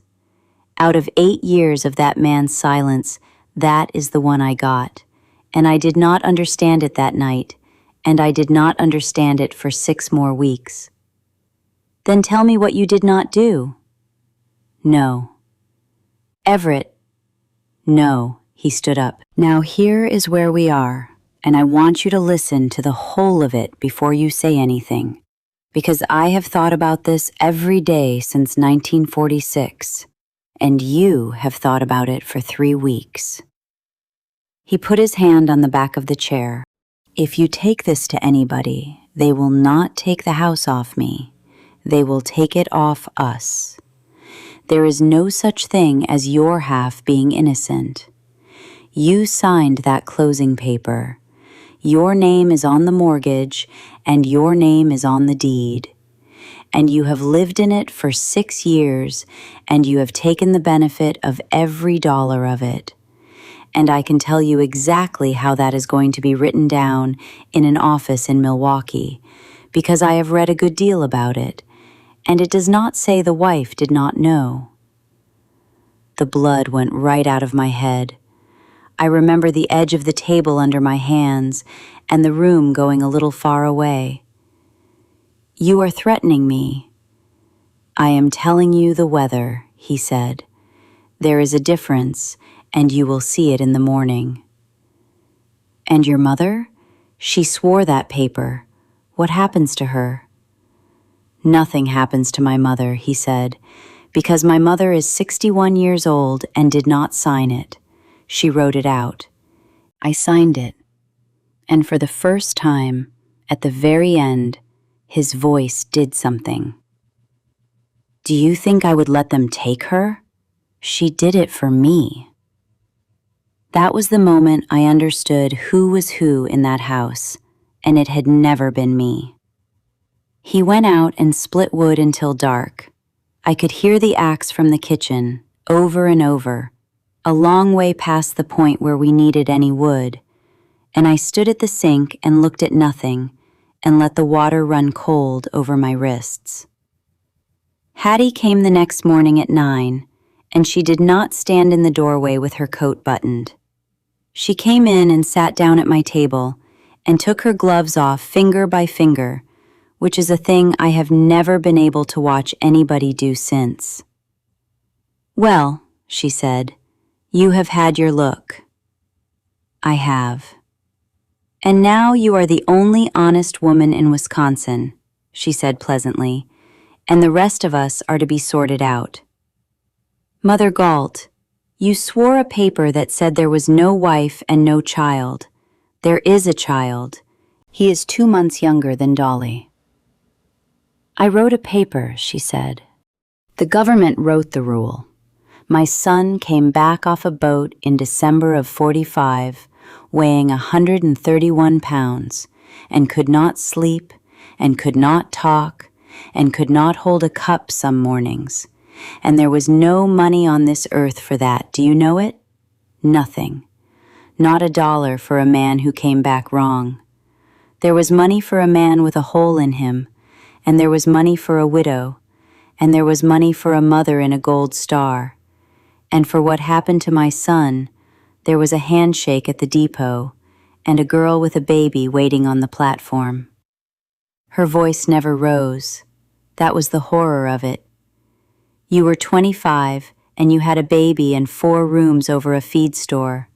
I did what I could reach. You could have reached a lawyer. You could have reached the church. You reached a dead boy's wife. I never laid eyes on that woman. No, I said, you did not. That is exactly how it was done. She got up. At the door, she stopped and put her gloves back on, and she said the thing that I have carried longer than anything else anybody said to me that spring. You have had a good life in this house, Winifred, she said. You had it on that money, and you were happy in it. If you burn it down now, do not stand out in the yard telling people you never lived here. Then the screen door, and her heels on the walk, and the morning going on outside as if nothing at all had been said in my kitchen. For 11 days after that, my husband courted me. I do not know what else to call it. He came home at 4 with the first rhubarb from Opal Storm's patch. He fixed the latch on the porch swing I had been asking about since August. On the Sunday, he drove us out to the lake road and bought Dolly an ice cream at a stand that had opened for the season, and stood there with his hat pushed back, watching his daughter eat it, and said to me quietly, without looking over, I have been thinking about how to put it right. That is the false hope, and I fell into it up to my chin, and I would like any woman listening who has ever gone back for one more try to know that I am not going to make fun of either of us. What he proposed over 4 evenings was reasonable. It was so reasonable I could hardly find the edges of it. He would write to the office and say he had lately learned the deceased had a wife and child, and ask that the remaining payments go to her. He would repay what he had taken, so much a month, out of his own pay. He would do it quietly, through a lawyer in Kessel City, without any statement about the war in it, and the woman in Sturgeon Point would begin getting money by the summer, which is what she needed, whatever she said about pages. She'll have the money inside of 3 months, he said. That is real. What is a piece of paper going to buy that boy? And I said, a father who died instead of a father who left. He looked at me for a long moment, and then he said, that is a sentiment, Winnie, and went out to the porch, and I sat there with my hands in my lap, and could not for the life of me have told you which of us was right. I wrote to Delphine and laid it out honestly, every part of it, including that I was tempted. Her answer came back in 5 days on ruled tablet paper. Mrs. Galt, if the money comes to me through a lawyer as a kindness from your husband, then my boy grows up on charity from the man who would not speak. If it comes to me because there is a finding of death, then my boy grows up as the son of a man who was killed. I will take nothing that is handed to me. I have waited 8 years, and I can wait until the 30th of May. I read that last line 4 times before I understood that she had been keeping a calendar of her own, and that she knew, from something I had written her without knowing what I was writing, that there was going to be a bronze tablet in a park in Trask County on the 30th of May. While that was going on, I went to see Clay Vogel. I picked a Tuesday when Wendell had the afternoon off, and I went round to the loading side of the post office, where Clay had a stool and a coal stove and a habit of a cigar at 3 o'clock, and I said, Mr. Vogel, I want to ask you something, and I want you to tell me if you cannot answer it. He looked at me a while. He had known my father. He had gotten my brother his place. Ask it. Does the office keep a book of the registered mail, where they sign for it? Kept by law, he said. 3 years back. Longer here, because I have never thrown out a book in my life, and there is a shelf. Could a person look at 1950? Clay Vogel took the cigar out of his mouth and studied the end of it. Then he said, "Your brother has been carrying something around this office for 6 or 7 years, and it has made him a worse man, and I have not been able to put my hand on what it is." He got down off the stool. "Wait there." He brought out a green book with the year on the spine and set it on a mail table and turned it around to me, and then walked away to the far end of the room and stood with his back to me, looking out at the loading dock, which is how a decent man lets you do something he is not supposed to let you do. It took me 20 minutes. There was one from Sturgeon Point in the February of 1950, addressed to Mrs. Winifred Galt, Maple Street, Haviland, and in the column for signature, there was a name in a hand I had known since it learned to make letters at my mother's kitchen table. W. Prosser. I closed the book and thanked Clay Vogel's back, and he said, without turning around, "The Legion Post has the program for the 30th. Allsop has the list, but the Post has the program." Which was, I understood later, the single most useful sentence anybody said to me that spring. Then I went home and cooked supper, and washed up, and put Dolly to bed, and walked 4 blocks to my brother's rooms over the barber shop, and knocked. He knew what it was before the door was open all the way. It was on him like a smell. "Winnie." "3 years ago," I said, "a woman wrote to me. To me, Win, not to him.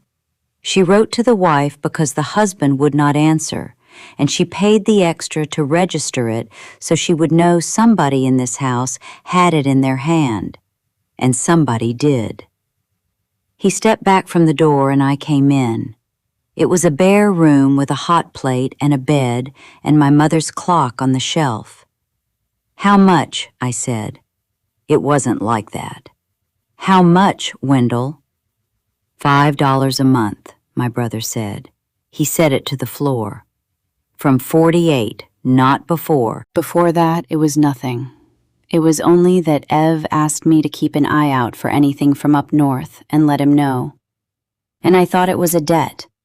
I thought it was some fellow after him for money, and by the time I understood what it was, I was 3 years into having kept it from you, and there is no door out of a thing like that.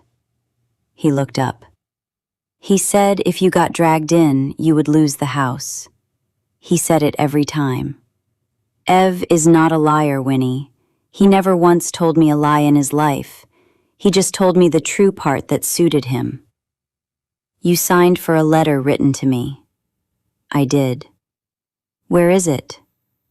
He has got it, Wendell said. He had everything.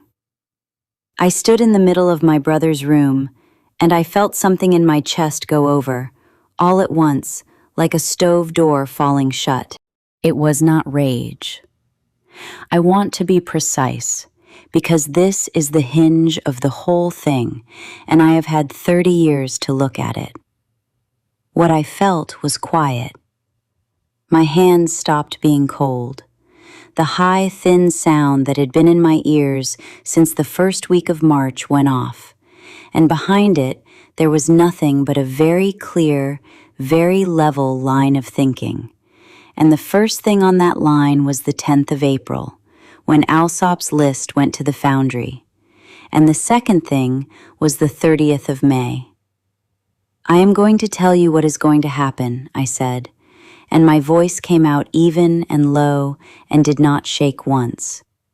And you can decide tonight which side of it you are standing on, because after tonight I am not going to ask you again. There is a man coming up from the office in Milwaukee on the 28th of May to go over the county's cases. His name is Renfrew. I want to know when he gets in and where he takes his dinner, and I want it from you, because you will know it before anybody in this town. Winnie, if this comes out, Ev goes to a federal court. Yes, I said. And the house. Yes. And Ma Galt is 61 years old. Wendell, I said, there is a boy in Sturgeon Point who does not know where his father is buried. My brother sat down on the edge of his bed with his hands hanging between his knees. He was 36 years old and he looked 12. The 28th, he said. All right. The last piece came in the mail on the 19th of May, and it came because in the first week of April, I had copied out the 14 names in pencil on the back of that photograph and written to the office in Milwaukee, not as anybody's wife, but as a woman inquiring about a photograph, and to 2 veterans' posts, and to a newspaper in Oregon. 11 letters into the dark. 3 came back saying no such person. 2 said nothing useful, and the rest was silence. The one that answered was from a man named Rand Kessler in a town outside Salem, Oregon, and it was 4 pages long and written in a hand that got harder to read as it went on. He had been in that platoon on Luzon. He said he would tell me what he could, and that he had waited 8 years for somebody to ask him. They had gone up a draw on the 2nd of March, 1945, and been cut off from the rest of the company by fire from a ridge to their left, and Lloyd Ordahl had been hit twice in the belly at the top of the draw and could not be moved. There were 4 of them left standing. The sergeant was dead. They had put Ordahl against the bank in the shade with a canteen and one of them staying beside him, and that one, wrote Kessler, was Everett Galt, because Galt would not leave him, and the other 2 went back down the draw to bring up help. It took them 2 hours and 20 minutes to get back up with a party. When they got there, Ordahl was dead, and Galt was sitting 6 feet away from him with his back against the same bank and his rifle across his knees, and, wrote Kessler, he did not look up when we came. They could not carry him out. They were still under fire from the ridge, and they had 2 more men down by then.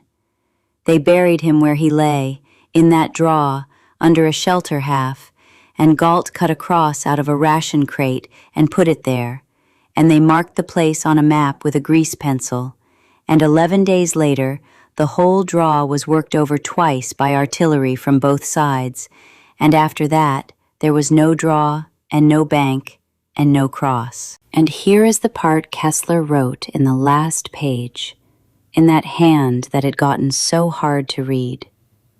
When the company clerk took it down a week after, Galt gave the date as the 5th of March and the place as a village 3 miles east, which is where our company was on the 5th. I did not know that until the year after, when I saw the report. I asked him about it one time, and he would not talk about it. I have thought about it ever since, and the only thing I ever came up with is this. If he says the 2nd of March in that draw, then the question the officer asks him next is, what were you doing sitting beside a dead man for 2 hours and 20 minutes with the company pulling back? And that is a question with only bad answers in it. There was talk that spring about men who stopped. I do not say your husband was any kind of a coward, Mrs. Galt. I say he sat with Lloyd Ordahl while he died, which not one of the rest of us did.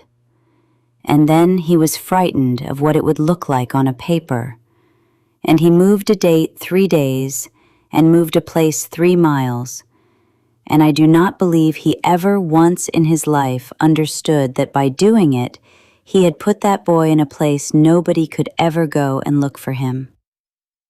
I read that letter standing up at the kitchen counter on the 19th of May, in the afternoon, with a pot of beans going behind me, and when I got to the end of it, I put it down on the counter, and I stood there with both hands over my mouth for a long time. Because it was not a monster. It was so much worse than a monster.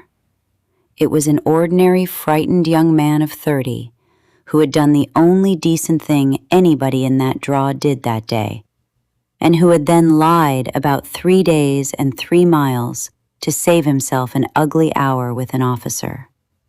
and who had walked out of the Pacific carrying a lie so small he could not put it down and could not pick it up, and had built a whole life on top of it, and a house, and a marriage, and a locked drawer, and had let a woman 200 miles away pay the entire bill for 9 years. Because I did not do something, he had said. He never went back to move the cross. Mr. Tobias Renfrew came in on the 28th of May on the 410 and took a room at the Haviland House, and my brother telephoned me from the drugstore to say so. And at 6:30 that evening, I sat down across from a gray man in a gray suit in the dining room of that hotel, and put my tablet on the tablecloth between the water glasses. He was polite, the way Delphine had told me they are polite. He heard me out without once interrupting, and asked to see the letter from Oregon, and read it twice, and then took out his own pen and asked me 11 questions in a row, and wrote the answers in a folder, and the 11th one was, "Mrs. Galt, do you understand that your name is on that mortgage?" "Yes." "And you are sitting here anyway?" "I have thought about it every night since the 10th of March, I said, "and I am sitting here anyway." Mr. Renfrew capped his pen. "The widow will need to make the application herself," he said. "A finding of death takes a statement from a witness, and the witness has to give it, and I cannot make a man give it. I do not want you thinking I am going to arrive somewhere and put my hand on anybody's shoulder. That is not what I do. What I do is take what people hand me." "Then I will hand you my husband," I said. Delphine Ordahl came in on the 9:40 the next morning, with her boy in a shirt that had been ironed within an inch of its life, and Loretta put them in her sister's old room. And that night, the 29th of May, I did not sleep at all. I sat at my kitchen table from midnight until the sky went gray, in his chair, with the tablet in front of me and the coffee going cold twice, and I did the arithmetic one last time, every column. 6 years in the house. A daughter who had a red bicycle, and a father who walked beside her with his hand under the saddle. A woman 200 miles north who had sent back $20 in 1946 because she would not be paid off. And a boy under a shelter, half in a draw that was not there anymore. At 4 in the morning, Everett came down. He stood in the kitchen doorway in his undershirt, with his hair every which way, and he looked at me sitting in his chair with the tablet in front of me, and neither of us turned the light on. "You are going to do it tomorrow," he said. "Yes." "In front of the town?" "Yes." He came in and stood with his hands on the back of the other chair, and for the first time in 8 years, my husband talked to me in the dark without being asked a question. "I have known every day since the 5th of March of 1945 that I could fix it with about 4 sentences, he said. "It got so I could say them in my head without thinking. It is a strange thing to carry 4 sentences around for 8 years.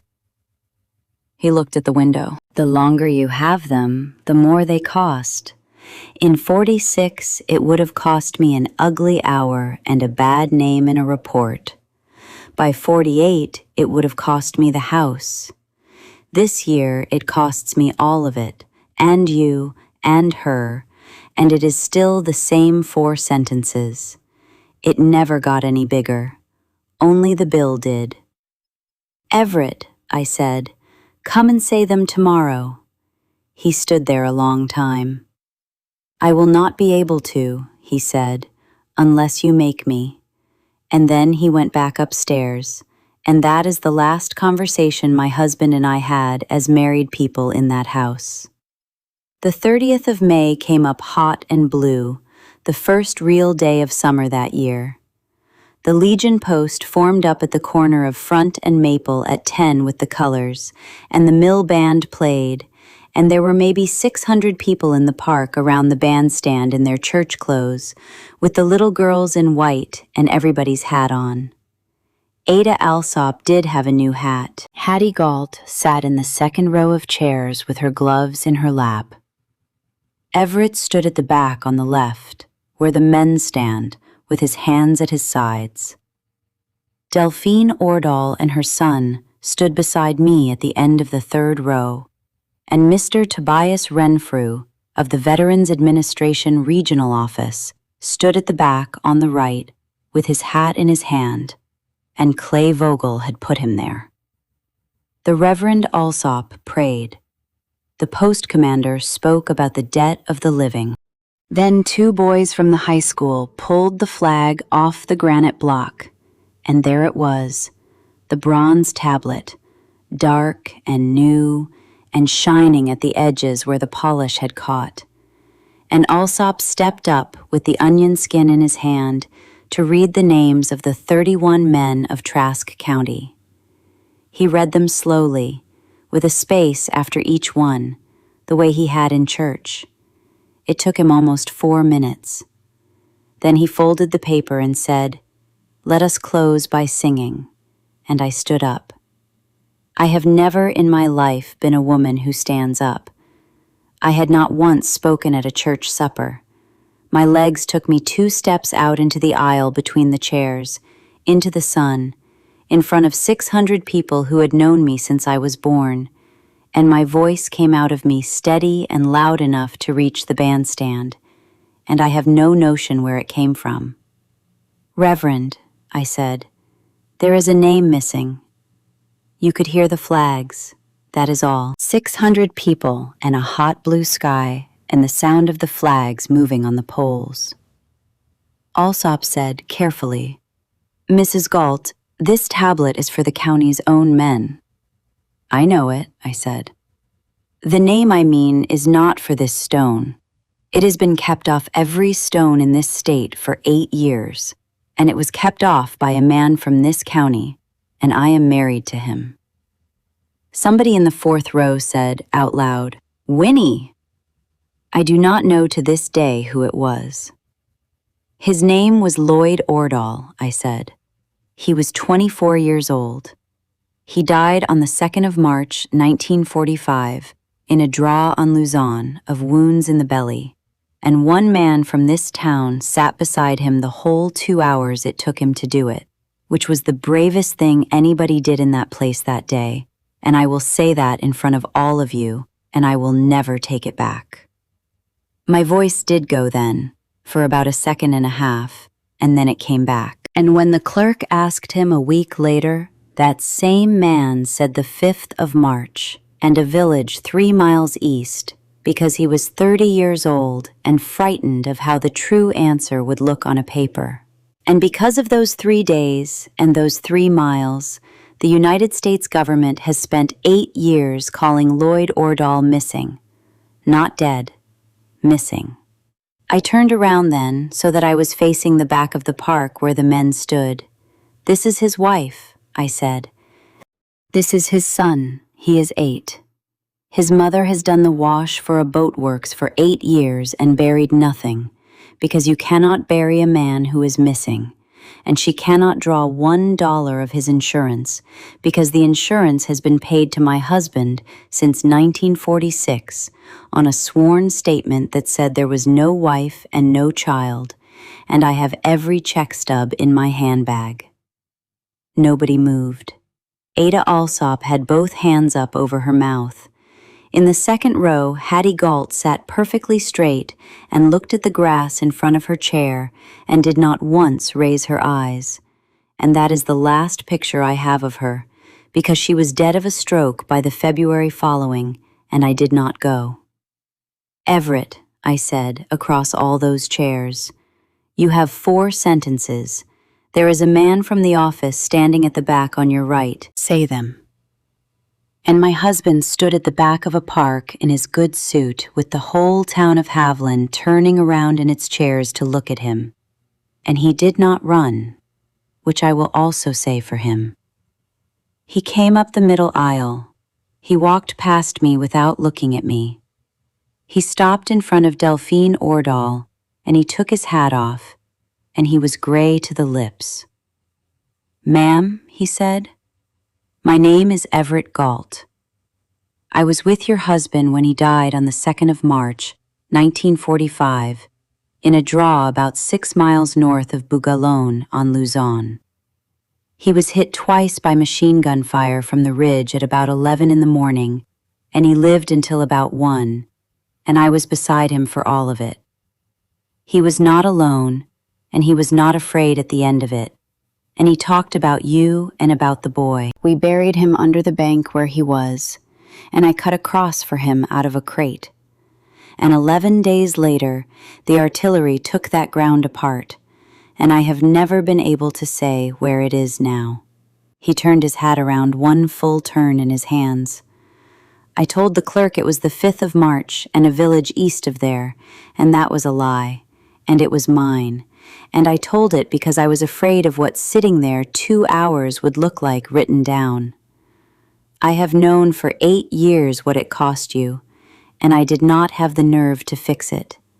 I will sign whatever they want signed today." Lloyd Ordahl stood with her hand on her son's shoulder, and she looked at him for a long moment. "You cut him across," she said. "Yes, ma'am." "Out of what?" "A crate," he said. "It said pineapple on it. I turned that side in." And Lloyd Ordahl put her free hand over her eyes and stood there in the sun with 600 strangers watching, and cried for her husband for the first time with a date to do it on. Mr. Renfrew came up the aisle with his folder and said quietly that if there was a room in the church where they could sit down, he would take a statement now.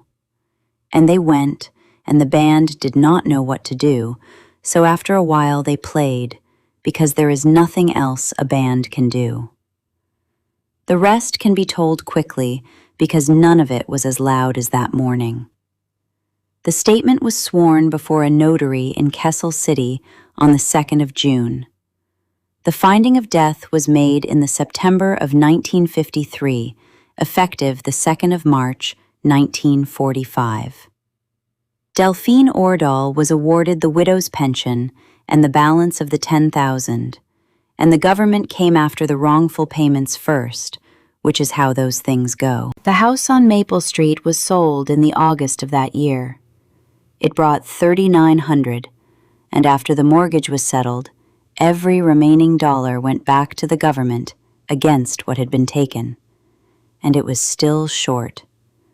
And Everett signed a paper agreeing to pay the rest at $30 a month for as long as it took.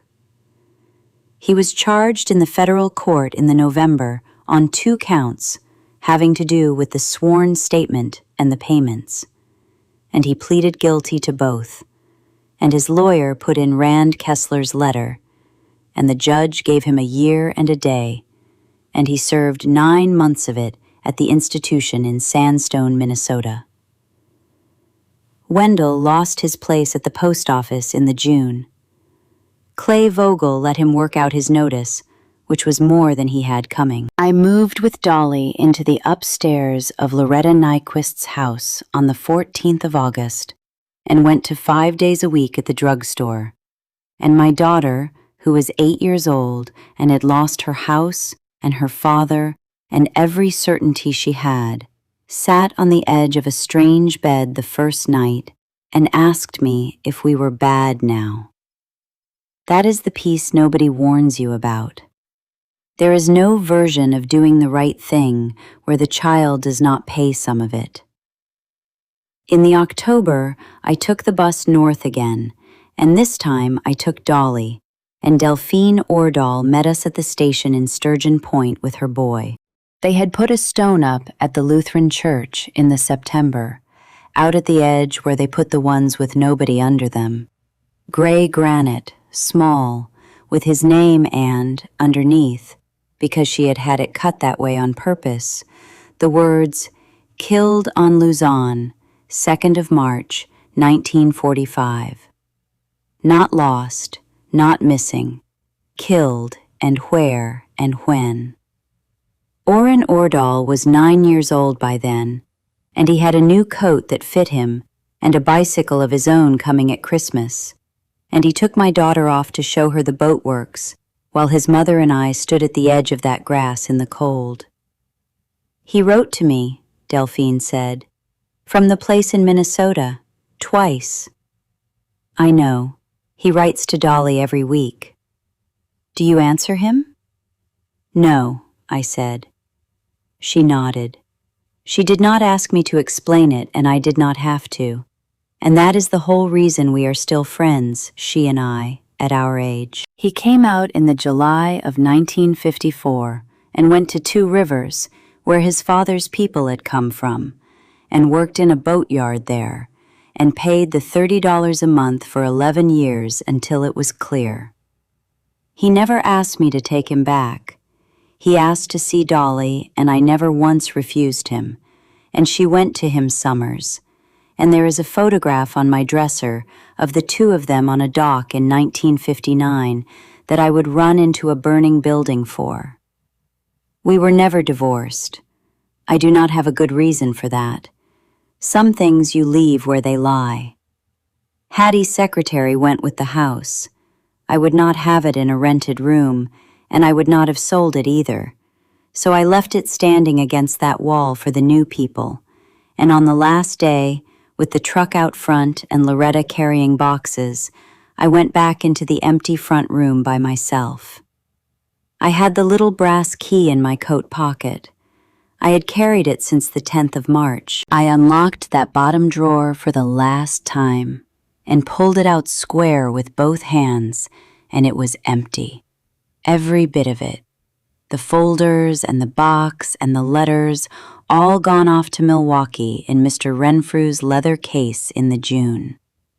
There was nothing in there but the smell of old wood and a paper ring where the cash box had stood. I left the drawer standing open. I put the key down in the bottom of it, and I went out and got in the truck. For 8 years, I believed my husband came home from that war carrying something too heavy to say. He was carrying 3 days and 3 miles and a boy under a bank, and he could have set it down in 1946 for the price of 1 ugly hour. And he chose the drawer instead, and the drawer took the whole house with it in the end. Well, friends, that is where the story leaves us, and I have a question for you tonight. Do you think Everett Galt would ever have said those 4 sentences if I had not stood up in that park and made him say them in front of the town? Or would he have carried them to the end? Tell me what you think in the comments, because I have turned it over for 30 years and I have never once landed on the same answer twice. Thank you for staying with me all this way. There should be a playlist coming up on your screen with other stories from this channel, and I would be glad of your company a while longer.